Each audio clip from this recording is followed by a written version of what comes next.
بسم الله الرحمن الرحيم إنا أرسلنا نوحا إلى قومه أن أنذر قومك من قبل أن يأتيهم عذاب أليم قال يا قوم إني لكم نذير مبين أن اعبدوا الله واتقوه وأطيعون يغفر لكم من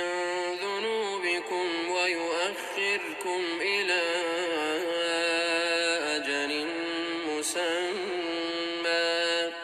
إن أجل الله إذا جاء لا يؤخر لو كنتم تعلمون قال رب إني دعوت قومي ليلا ونهارا فلم يزدهم دعائي إلا فرارا وإني كلما دعوتهم لتغفر لهم جعلوا أصابعهم في آذانهم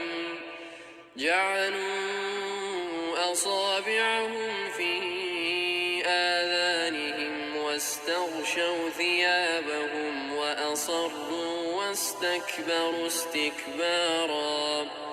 ثم إني دعوتهم جهارا ثم إني أعلنت لهم وأسررت لهم إسرارا فقلت استغفروا ربكم إنه كان غفارا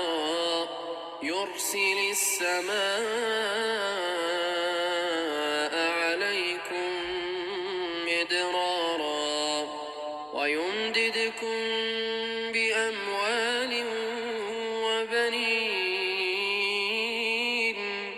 ويجعل لكم جنات ويجعل لكم أنهارا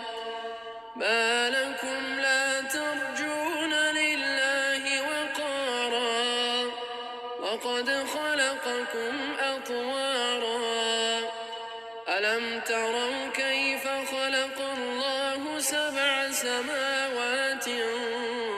طباقا وجعل القمر فيهن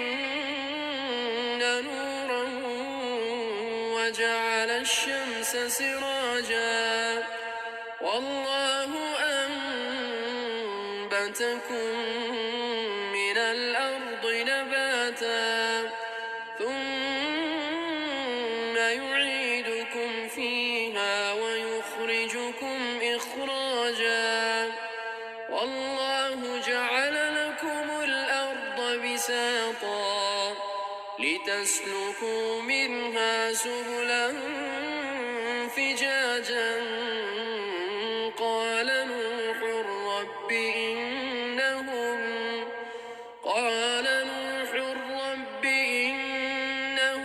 عصوني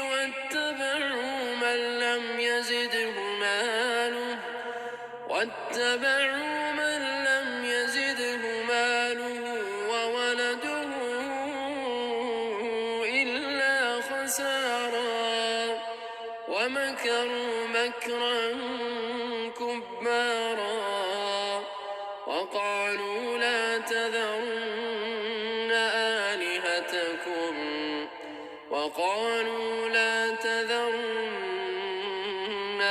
آلهتكم ولا تذرن ودا ولا سواعا ولا يغوث ويعوق ونسرا وقد أضلوا كثيرا ولا تزد الظالمين إلا ضلالا مما خطيئاتهم أغرقوا فأدخلوا يجدوا لهم من دون الله أنصارا. وقال نوح رب لا تذر على الأرض من الكافرين ديارا إنك إن تذرهم يضلوا عبادك ولا يلدوا إلا فاجرا كفارا. رب اغفر لي ولوالدي ولمن دخل بيتي مؤمنا وللمؤمنين والمؤمنات ولا تزد